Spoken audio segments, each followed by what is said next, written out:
So a little bit about me. I got a PowerPoint. We're not going to bore you with PowerPoints. I don't like PowerPoints, so I can't necessarily subject you guys to it either. But just a little bit about me and Glowrunner. We're a digital marketing agency in Louisville.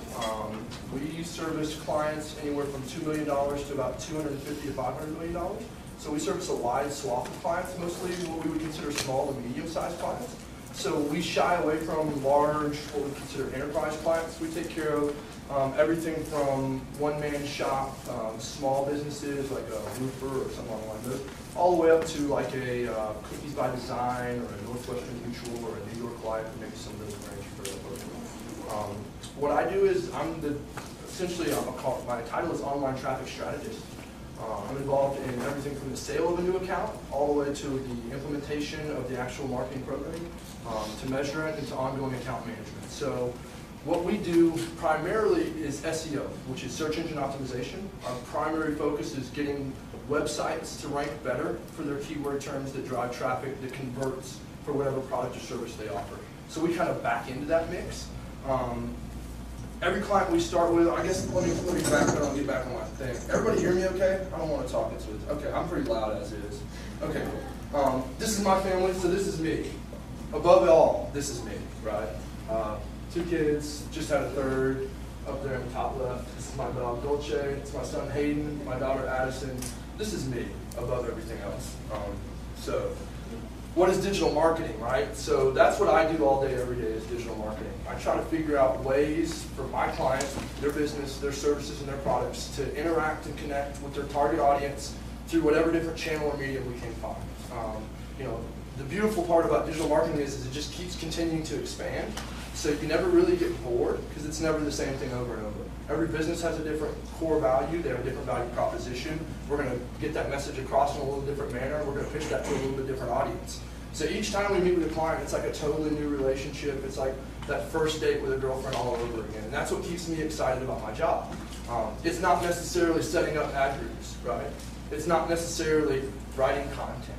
That's all cool, that's fun stuff, but what keeps me excited is helping businesses get to the next further step, sell a little bit more, help a guy to retire, help somebody improve their quality of life, help 50 employees keep their jobs. All those things go with owning a business, and that's very real to America. That's a very American proposition. So a good moment, like this video I think sums up, in my mind, kind of the transition from traditional marketing to more of an online and digital marketing age. You're never going to get away. We're never going to get away from TV. We're never going to get away from print. There's still going to be generations, probably for the next 30 or 40 years, that like flipping through magazines, especially females. Females love magazines for whatever reason. Us Weekly, Vicky's Secrets catalogs. I get them all the time, right? I get no magazines. I get no print media. Everything I get is through my phone, through Twitter, through Mashable, through Flipbook, through all of these nice little apps, all my content. So, but there's still going to be needs for TV, for radio, because there's going to be some certain users that are just more predisposed for that. So, but what we see is a growing trend. So I think the video sums up pretty well. Let's see if we can play that if it works for me. Okay, cool. Marketers have been using a 3-step mental model of marketing for a long time. Stimulus, like developing a TV ad. Shelf, focusing on point of sale, which has historically been called the first moment of truth. And experience. People take the product home and experience it. They could have a good experience or a bad experience, and they share it. This is the second moment of truth. If marketers spend time on these 3 steps, they should succeed, right? We investigated this theory. We conducted a comprehensive study with research partner Shopper Sciences using 5,000 shoppers across 12 categories, from groceries to cars and financial products. The goal, show where influence takes place as shoppers move from undecided to decided. We found that the average shopper used 10.4 sources of information, up from 5.3 sources in 2010. We asked shoppers what sources they used to make decisions, when they used it, and how influential is each source. When we lined up their responses, a 4th step appeared in the marketing mental model, the 0 moment of truth. This is when consumers do their research, get smart about alternatives, read reviews, look for coupons and comparison shop, all before going to the shelf. When we compare the steps, the 0 moment of truth pops up as highly relevant and influential. Consumers have changed the way they have approached decision-making. As a marketer, have you kept up, or are you still using the old mental model? There's a new mental model now, and marketers that can now keep all these steps spinning gain a very competitive advantage in today's marketplace. So new video. The idea though is that, especially in the past, my industry as a whole is only maybe 10 years old. There was some affiliate marketing and some digital marketing in the late 90s, but we were still just really trying to figure out how to monetize traffic. So the first step was, okay, we've got websites, and there's a lot of people coming to them. Awesome. How do we make some money? Well, we can sell a product. Okay, cool. E-commerce, that's a good idea. Or we can show them an ad. Okay, great. We'll just put some banner ads all over the page, and we'll just charge on an impression basis, CPM, cost per 1,000 impressions, and we'll do it like that. But then we started to figure out that there's better ways that we can market, and from a client's perspective, there's smarter ways that we can spend our dollar. So we saw PPC. Google said, you know what, you're only going to pay when someone actually clicks on your ad. That was a huge revolution. Now all of a sudden, ad spend can be targeted to a specific click, and we could start to measure that. The zero moment of truth, though, kind of defines what I do, though.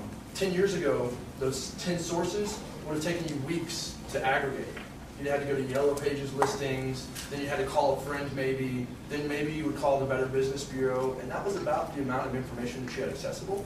But now, and I use this analogy all the time at work, your clients are like potential partners, like you dates, right? So you meet a cute girl, guys, what's the first thing you do? You Google her, right? You want to see her Facebook profile, you want to see her Twitter feed, you want to see, what her LinkedIn statuses look like. For every employee that we hire, anybody that comes and talks to me at all, the first thing I do is I Google you. Who are you? Where do you show up? What does your digital persona look like, right? Clients do the same thing. Customers do the same thing. Before I go buy a new phone, and it won't be an iPhone 5, or at least we won't upgrade, I'm going to go do reviews, right? So I'm going to go look at CNET, I'm going to go look at Mashable, I'm going to go to maybe social media, see if any of my friends have said anything, check my Twitter feed and see if there's any good articles about it. I'm going to start to aggregate all these sources of data. That's the zero moment of truth. That didn't exist 5, 10 years ago. So from a marketing perspective, how we market to our consumers and how we reach and get our target audience the message we want is totally changed. And it's continuously changing.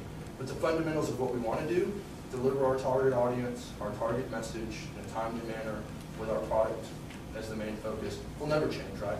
So that's kind of what I spend all day doing, is making sure that we're managing. So this is why I'm in search. Because that trend line is just not going to stop. It's just not. It's just going to continue to go until a new medium and a new way to get information evolves. That's probably going to be a decade or 2 decades at the earliest.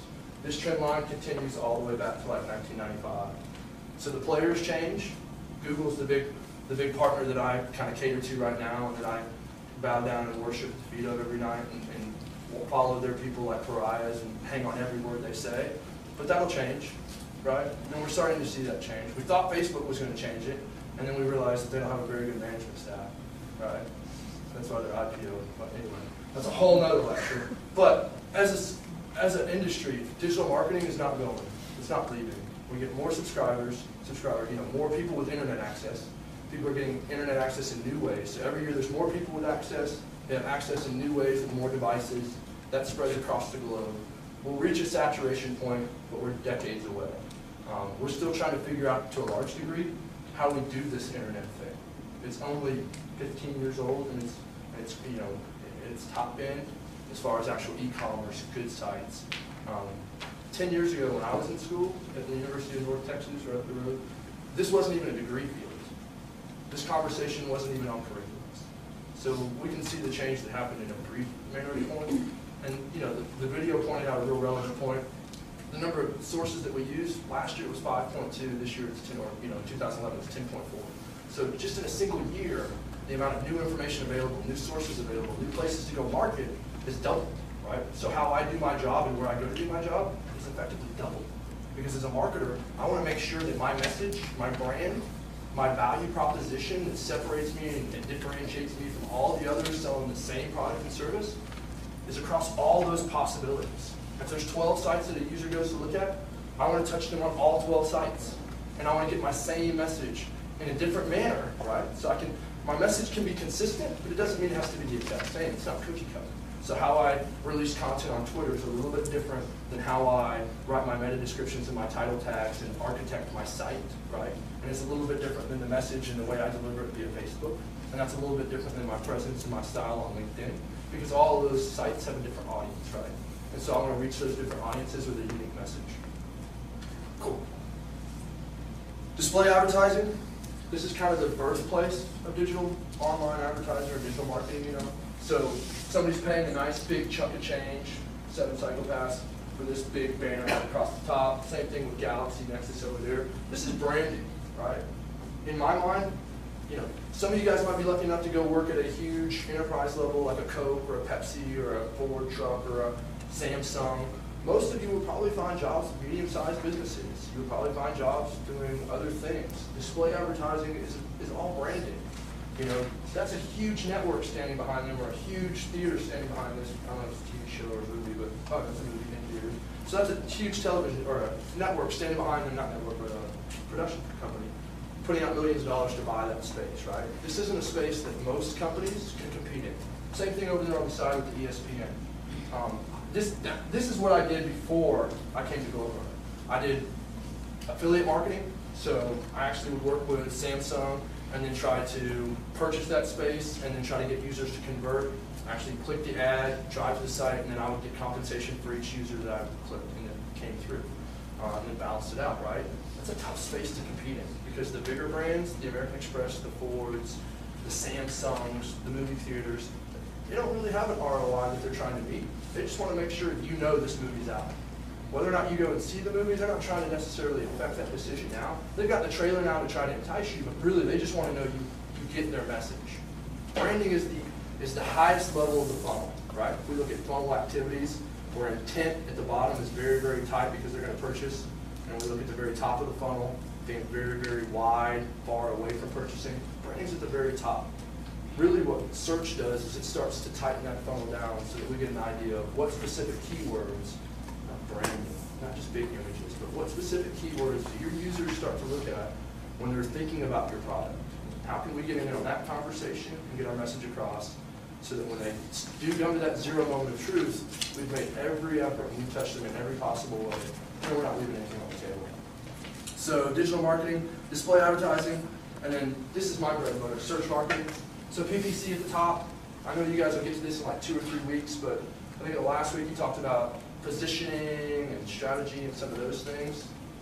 You can't get more well positioned in those top 3 spots, right? So assisted living software, and we work with a client that has to do this. They do assisted living software, so they make software for like nursing homes and things, assisted living facilities. That is absolutely what they sell. So there's no better way to reach that target market than those top 3 paid ads. But you're going to pay for those. You're going to pay every time somebody visits you. So what we're talking about now is search engine marketing. So the top is your paid. All of these are the organics, right? The organics you do not pay for. So the beauty of that is that if I can position myself right here, I'm really close to the top, and the data proves, Claire and I just read some studies yesterday, the data proves that roughly 90% of the people at this point are going here to make the decision. Only 10% is going to those top 3 pays. And it's because consumers are getting smarter. You guys are so much smarter about advertising, about marketing, about technology than I am, than my parents were, right? So my dad has no idea those are paid ads. He just thinks those companies are really good, right? So he clicks on those. And the stats on who clicks on paid ads absolutely bear that out. It's people 35 and older, and it's primarily actually females, for whatever reason. This is the goal right here, from a search marketing perspective. And you know, we work with a lot of companies that have varied budgets that spend millions of dollars a year on a marketing program, and some of them still spend very heavily on branded side. But the beauty is, and the thing that I kind of take pride is, I can tie this to conversions, to revenue, and actually attribute and measure my ROI as an individual and as a business, and then on top of that, our ROAS, so our revenue off of ad spend, and then our return on investment. Okay, we're going to invest $5,000 to try to get you to rank better. What does that give us? Well, I can take Google Analytics, which is installed on every property that we deal with. And every company that comes to us, even if they have it already, we do a full analytics audit, regardless of who installed it. So I can look at all that data, though, and start to get a real good idea of who your potential customers are, and then start tying that to conversions, and start finding what actually converts at the best cost, to find out where we need to reinvest. So start making a little bit better decision making. So this is kind of some stuff we've done. Do you guys care? I'll ask you guys, do you want to see case studies? If you don't, just say no and we'll skip it. Chirp. Case studies, rock on. Better Business Bureau, it's there, so I'll say it. Better Business Bureau Fort Worth is one of our clients. They came to us with relatively decent traffic, and a relatively decent, so they're kind of an interesting deal. They don't sell a product. They sell themselves as a credibility factor, right? So why would a business want to come to them? So that they could be listed through the BBB on the BBB site, so they could get some traffic from the BBB and pass that through. So companies list with the BBB so that they have the credibility factor. They can put it on their website. It makes, especially service-oriented business. If you're a roofer, if you're a plumber, if you're an AC service company, then you get the BBB's credibility. From the business standpoint, though, the Better Business Bureau actually has directory pages. And so if you do a search for like Richardson air conditioning repair, the Better Business Bureau directory page will come up with all those results. So they pass that traffic on. So as from a marketing perspective, it makes sense for a air conditioning company to market and advertise with the BBB because the BBB has that brand already. So it's a little co-branding, right? They came to us with some decent traffic. We rebuilt the architecture of the site, right? Started a social media campaign, something small, nothing real crazy, and then did a little bit of link building for them. And affected traffic in a pretty positive way. Raised it from a little under 40,000 visits a month to a little over 70,000 visits a month. In our eyes, that's a big win. We get excited when we get close to doubling traffic, especially when you're in the tens of thousands of visitors per month. It's always a little different when you explain it to the client, though. Encore, so that was primarily just an SEO example. Encore Payment Systems, and this is one of my clients, so it's even better. They were an AdWords client only. So we did a little bit of search for them. They do payment processing. So, like like Square Pay, and they all have those little deals now. You plug it in your iPhone, you accept payments anywhere, you see the commercials. They had a similar deal, and you can see right over here. We developed the landing pages for them. So, right, just a little credit card swiper deal.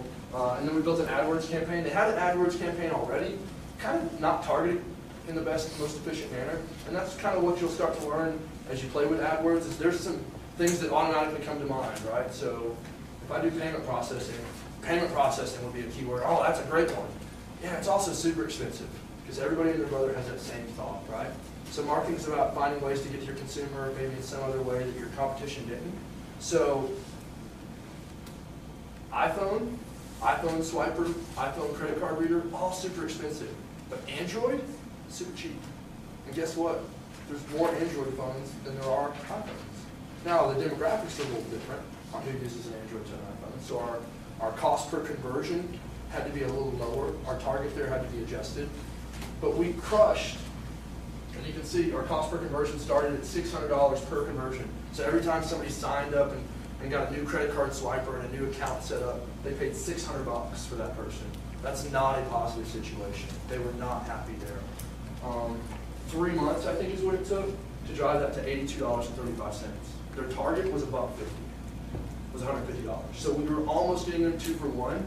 We're still running with huge budgets. And so we started this campaign with a budget of like $1,000 a month, $2,000 a month. Last time I think we checked, it was at $12,000 a month. And it's because we're giving them more leads than they have salespeople. So they have to go out and hire new inside salespeople, new people to actually call and close the leads. They went from getting like 5 leads a month, I think, 10 leads a month total, to like 130 leads a month. So from a business perspective, they're driving revenue. They're making a lot of money. They're signing up new subscribers for less than their goal, faster than they can. They're happy. This makes me happy, right? These guys, no matter what they want to do digitally, if they wake up tomorrow and say, you know what, we want to do some banner ads, they're going to come to me to spend the money. If they say, we want a new website, they're going to come to me to spend that money, which is what I want. I want clients that are happy. They want me to be a business partner and not just a vendor. I don't want to be a 3-month solution. I don't want to come in and put all this work, learn your business, figure it all out, and then leave in 6 months. That doesn't do anything. So we like to build long-term clients. We do that by crushing campaigns. Old Air is another PPC client. They do SEO. We do the full gamut with SEO and PPC. They drive good traffic, 20,000 visits a month. They do vintage air conditioning systems. So all three of these clients, like nothing really sexy fun, right? Like no Nike, no Louis Vuitton. And so this is the point I'll make later, is you don't always get the luxury of picking your clients, right? And you really don't have the luxury at all of controlling your clients. But what you can control and take pride in is the execution, right? So I'm not good at selling what my clients sell, but I'm good at what I do. And I take pride in that. And at the end of the day, regardless of, I got clients that do wireless temperature monitoring systems, assisted living software. Like, buddy, that is not fun. And it's really hard to come up with creative content or creative social media campaigns. But when you do, it makes you even saltier, so that when you get somebody fun like a Hofbrau Steakhouse, which is great steaks, hell, who can't market steaks? We're in Texas, for God's sake. Like, if you can't sell a steak in Texas, you're in the wrong industry. But for every one of those you get, you're gonna have 10 clients that you're gonna sit there and beat your head against the wall and go, how do I make this interesting? How do I make this fun? How do I do this different than the other semiconductor company next door, right? That's got the booth across from yours at the trade show. And that's marketing. That's the challenge of what we do, right? If it was easy, we'd all be over learning how to develop. It's a joke. No. This is the bread and butter of what we do. So FreshLock is a company we work with. Not a very big company, it does a lot of revenue. They do wireless temperature monitoring systems. So every hospital should have all their vaccines, all their blood, all their pharmacy, all their food, and all their kitchens, all their food storage. Your guys right here, all your food prep in the cafeteria we just ate in before we came over. They have a similar system of some sort, I'm sure, because they have to do the health codes, right? So they have to know if the temperature raises 1 degree or 2 degrees in those coolers that are holding those meats and vaccines and blood. They have to be alerted constantly. So that's what they do. They do automated temperature solutions, automated wireless temperature monitoring. Not exciting. Super boring, right? Like, look at those keywords. Cold chain truck monitoring. Awesome. No, not really. But this is what's exciting to me. When we first got them, just recently too, like May. It's a fun client. Another one of my clients, so I'm excited about this one. We first got them in May, #1 rankings. They had 0. They didn't rank for anything. They ranked for their brand. So if I searched FreshLock, they came up real great. People that knew you can find you. Great, well done. Get you nowhere. This is what drives traffic. Drives people that don't know your brand. New customers, new revenue. Big smiley faces with clients. These are all people that otherwise would never have found FreshLock, right? And these numbers are their actual positions. All those ones, that makes it easy for me to go back and ask for more money, to do more things, to try new channels, to do PPC, to do some display, to do some remarketing and some retargeting, to flush out new social ads, to do some sponsored tweets, to do some LinkedIn promotion. All those channels, from a sales perspective, I have to have a win before I can sell you everything I do. Because people want to know that you can do what you do, right? So that's how we kind of build our business. We want to go in, we want to crush a goal, set a short-term goal, crush it, and then go back and get more, and go back and get more. Because ultimately, if I'm driving revenue, then it's bad business for them not to give me more money. If I'm driving revenue for you and creating revenue at a cost that's at or below your target for new revenue generation, then why would you not just keep investing in me until I'm no longer able to do that? You don't like new money? Nobody's going to answer that. So that's the bread and butter of what marketing is, right? It's creating revenue where there was none and tying that to yourself, so making it measurable, and that allows you job security, and allows you to build your own marketing department, allows you to go anywhere and do anything. So who I do it for doesn't matter. What I do matters.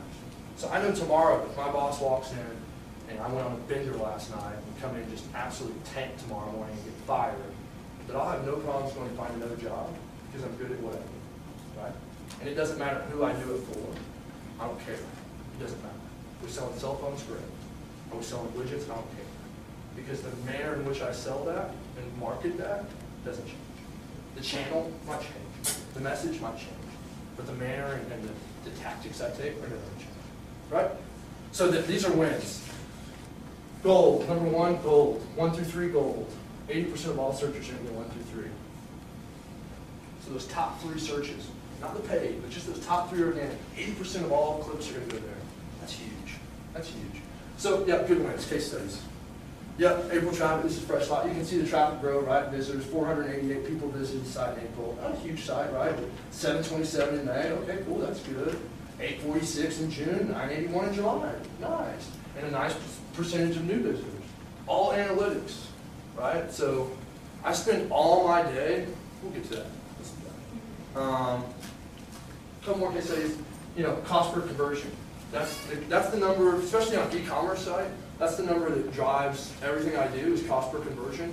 We know we sell a widget for $100. We make a margin of $20, right? So we have $20 profit per widget we sell.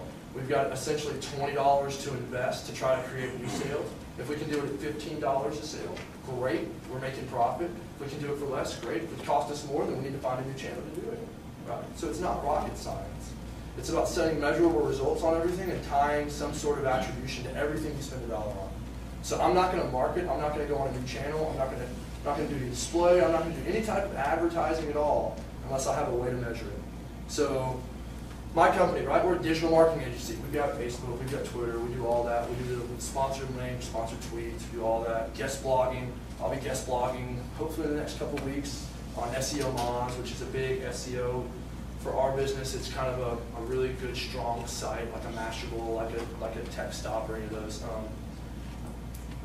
We do all of those things to try to drive more traffic, right? So everything I do at the end of the day is really about traffic driving traffic, driving revenue, and then trying to beat that goal up there, whatever our cost per conversion. If it's e-commerce, it's cost per conversion. If it's a business to business, which is the business I'm in, then it's about CPA, cost per acquisition, acquiring a new lead.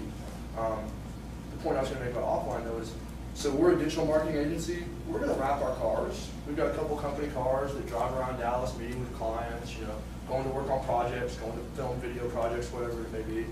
We're going to wrap those cars with a cool wrap, but we're going to, one difference between us and most other companies, we're going to put dedicated tracking phone numbers on those cars. So I'll know, without a doubt, that the Toyota Venza generated 5 phone calls, and of those 5 phone calls, 3 people converted and made sales, and that generated $120,000 of revenue, and we spent $20,000 on the car, and we spent another $5,000 to get it wrapped, 25 set against 120, we're making money. Let's buy another car.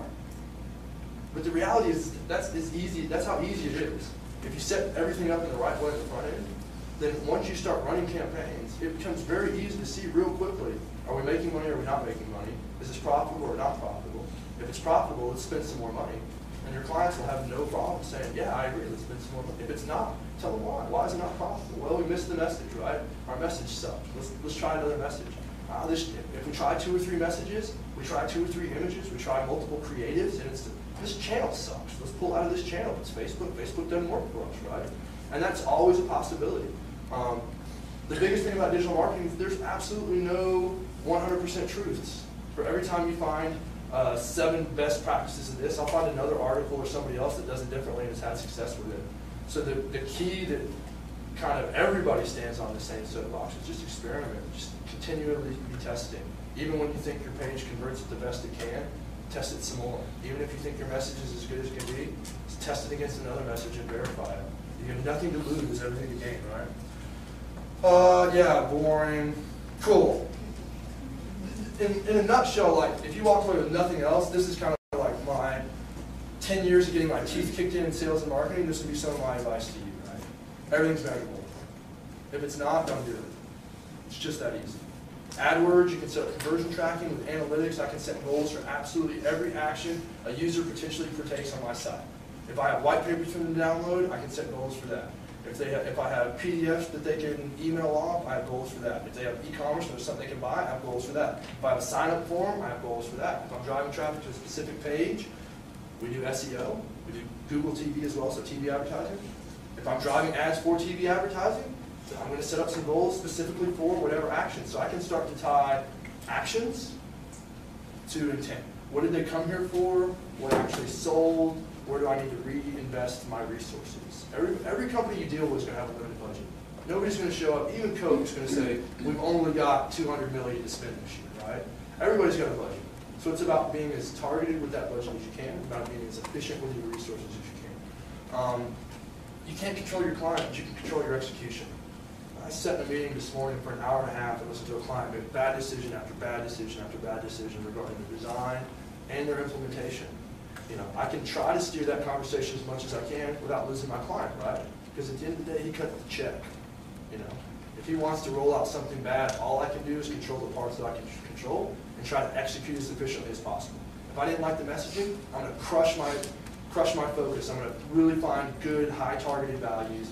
I'm going to get really good, aggressive content, or bid prices or whatever, so that I'm going to go and execute on all the other pieces. So if we do have any sort of pushback at all, the campaign misses the mark, then I have something I can go back and say, can we test a different message? I feel confident that all these areas hit the mark. Can we try something else? Nobody's going to spoon feed you. This industry is a little different than most. There's no good user manuals for how to learn analytics. Even Google Analytics does a terrible job of teaching you their own products. So when you go to take the AdWords test, there'll be answers in there that are wrong according to the most recent AdWords usage, but that's the right answer for the test, right? Google's rolling out products so fast, they can't even keep up with their own systems. So that all that to be said is nobody's going to spoon feed you. Even if you go to a big organization, small organization, Claire and I, we have 15, almost 20 employees. We don't have time. I wish I could. I wish I could have sat down with Claire and had a similar speech as this. Nobody's got time. Marketing departments are notoriously underfunded, right? They want you to do more with less, always. So you're going to have to get real good at learning that, right? Nobody's going to spoon feed you.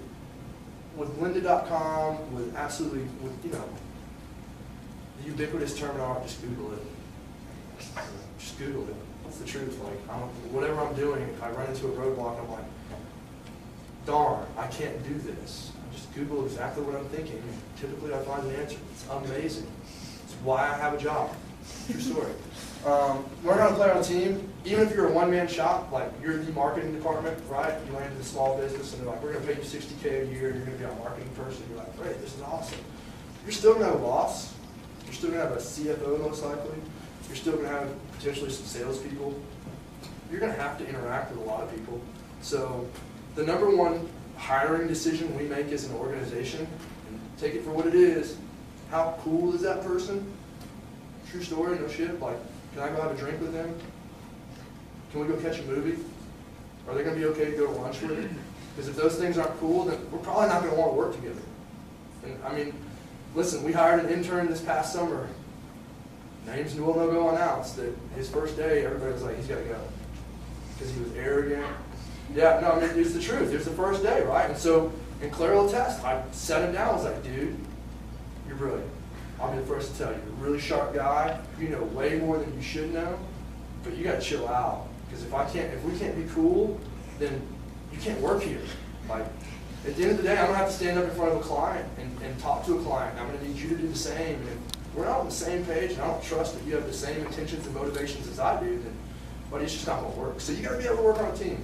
Like, the important stuff you learned in kindergarten, share, be nice, don't hit your friends. I work with my 3.5-year-old, right? It's the same deal. Team's a tough concept. I get it. For you guys especially, LinkedIn is huge, man. And I don't, like, Facebook I get, but Facebook's fun, right? LinkedIn's business. So LinkedIn should be, if I was in your position, I'd be just spending so much time on there, because that's how you set yourself apart, right? To a large degree, it had influence on me getting the job I have now. The clients I sign, I know they go check my LinkedIn because I pay LinkedIn to get the stats. And sure enough, I go meet with somebody, and then a day later, I get an update. Wow, they went and looked at my LinkedIn profile. Hey, what do you know?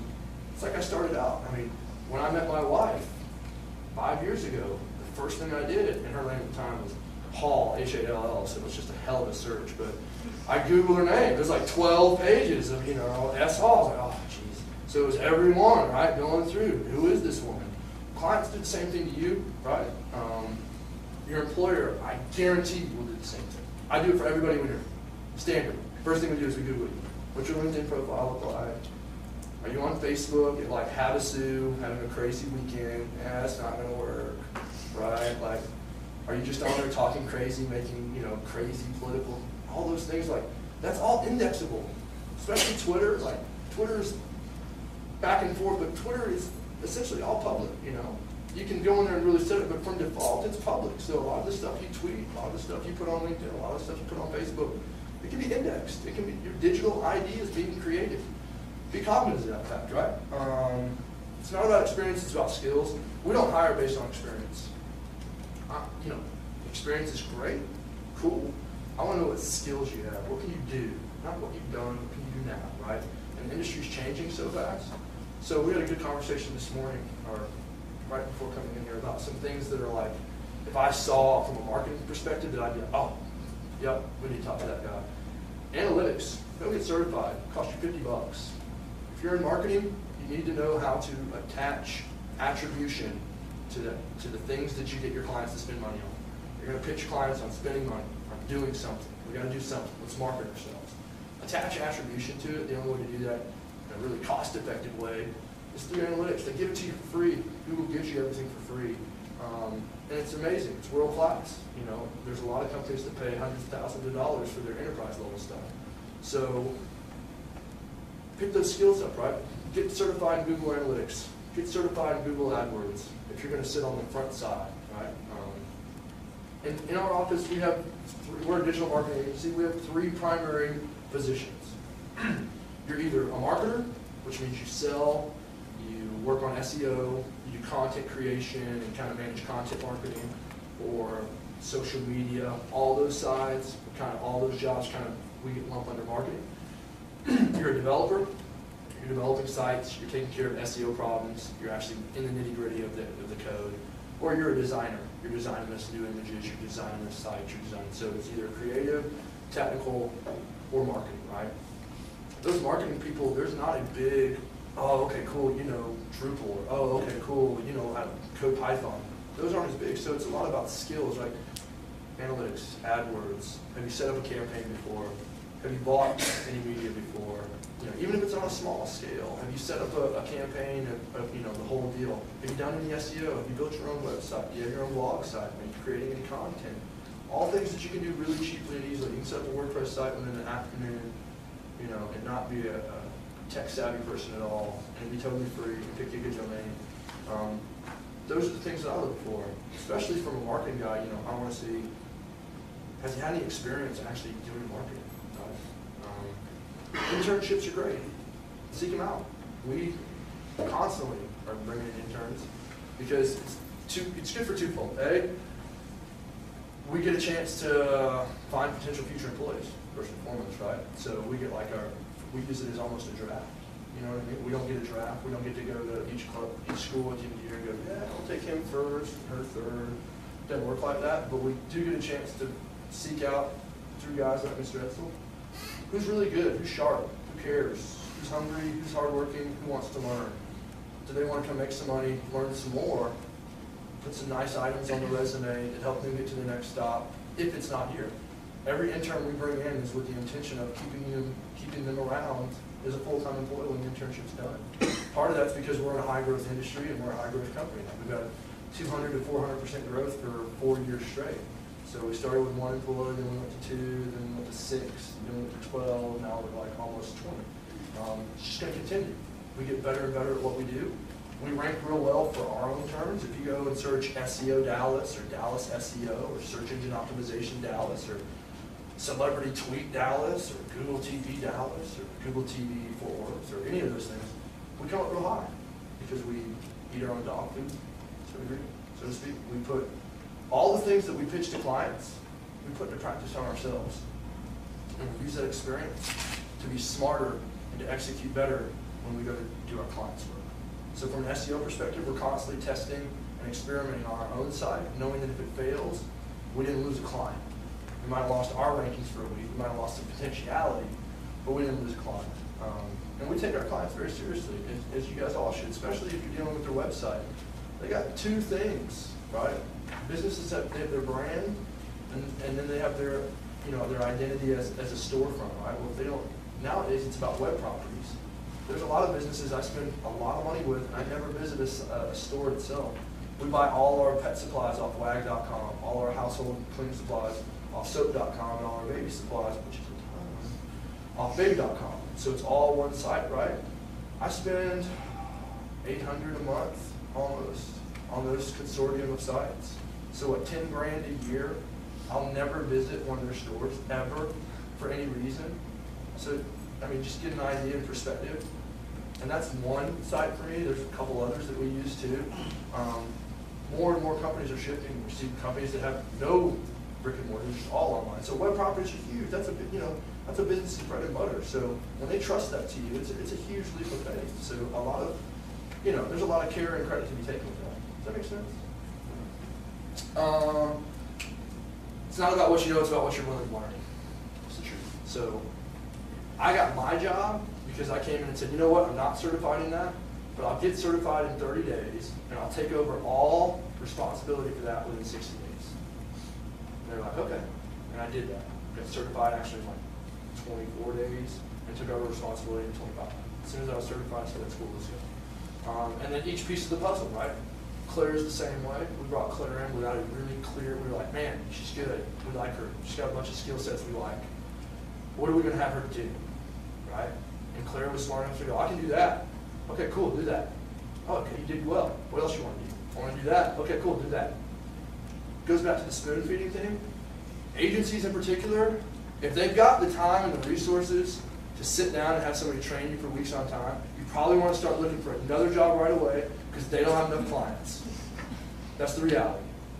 If you have enough business, then you're constantly going to be short-handed because your sales will always outpace your implementation. I can sell it faster than we can do it. It's just the reality. Because if I need to grow, and if we're poised for me to sell 2 and I sell 3, then I got to go hire a new person. Which means we have a learning curve associated with getting up to speed, but we can feel confident they can do the work the way we need it to be done, right? So, stay humble. It's my Jay-Z line. Stay humble. Treat every project like it's your first, like you're an intern. Keep that perspective. It's real easy to fall in the same tracks. Oh, this was successful last time. Let me just do it again like this. Or, oh, that didn't work that time. I don't want to do it like that. Every client's so much different, right? There's a lot of different ways you can go. So just try to keep a fresh perspective anytime you take on a client. That's pretty much the end of my gig, I think. Oh, that's it. Yeah, what do you know? A day in the life. How are we on time? We almost done? No, keep going. Yeah. Okay. A day in my life is like, we're pretty cool. It's a pretty cool office. Our hours are 9 to 5 with a lunch. As a digital marketer, your day is like never done. Your clients never sleep. I got clients that email me at 12:15 at night, no joke, and expect a response. So part of that's managing a client, knowing like, okay, yeah, this guy's expecting a response. If he knows that I read it by email, right? He's got his little email tracker. He's like, oh yeah, I saw that you read it last night. Why didn't you respond? So yeah, it's pretty sweet. I know. So I've learned like, oh, I got an email from Todd. Don't open that email. Or Todd's going to call me at like 12:30 and be like, hey dude, can we talk about it? No, Todd, you can't. No, I'm sorry, Todd. Now's not good. So a day in my life, 9 a.m. start times. First thing I do is get up at like 7:30 and check my email, because that's typically how it goes, and respond to the hot button stuff. Get in the office, check my PPC accounts first thing. So I do this stuff. This is just like an old habit. Daddy taught me, do the stuff you don't want to do first. Makes the whole day a lot easier. As marketers, I promise you, there will be things you do not want to do. You do not want to go through and cull that keyword list. You do not want to go run reports for month end because it's really monotonous. You do not want to pick up the phone and call this client because you know it's not going to be a fun conversation. You know these things. Do them first. Get them out of the way. You'll be so much more relieved and your day opens up and you won't have this huge albatross waiting to take down and you're good move. Come in, knock out my hot button stuff. Typically, I spend about an hour or 2 hours a day on my PPC accounts. Then I flip into my sales role, so I start following up, start laying out some groundwork calls, beating the bush, any networking events I go to. And in the afternoon, I typically try to leave open for projects. So actually launching new sites, actually having design meetings, meeting with clients, potential new clients, having quarterly reviews, strategy reviews, things of that nature. I use about 4 or 5 tools all day, every day. I live in Gmail, of course. SEO Moz. So if any of you guys go into digital marketing, especially if you get into search at all, even if you go social, even if you go content, you know, kind of no matter which way you go within search, you're going to run into some names that keep coming up, and you'll hear this guy talk about it too. Search engine watch, search engine land, Mashable, and then SEO Moz and Raven Tools and Majestic SEO. Some good tool sets. So I spent all day in SEO Moz doing research, looking at clients. Raven Tools we use reporting for all our clients.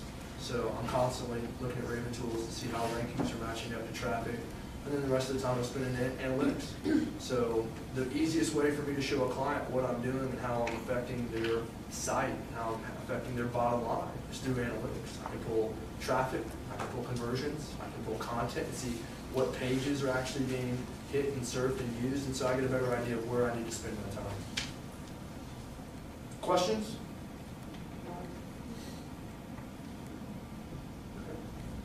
You sure? I'm here. Ask away. If you don't want to ask here, my stuff's on Twitter, whatever, email, whatever. I'm a pretty approachable, knowledgeable guy, I guess. Kind of. So what associations or groups would you recommend those interested in digital maybe start to? AMA is a good one. It's just good. So, American Marketing. American Marketing Association, excuse me. American Marketing Association is good just because you're, if you have a marketing degree and you want to go get a marketing job, it helps to say that I'm plugged into those associations that start to filter back. So AMA is a good one. Personally, we sit on the board of DFW SEO. SEM, excuse me, at dfwsem.org, and then that's right. And then I speak at DFW SEO Interactive. DFW SEM is Dallas Fort Worth search engine marketing, so it's really about search and digital marketing, and we didn't really talk on email or things of that nature, but that all comes into play as well with digital marketing. So that's a good organization.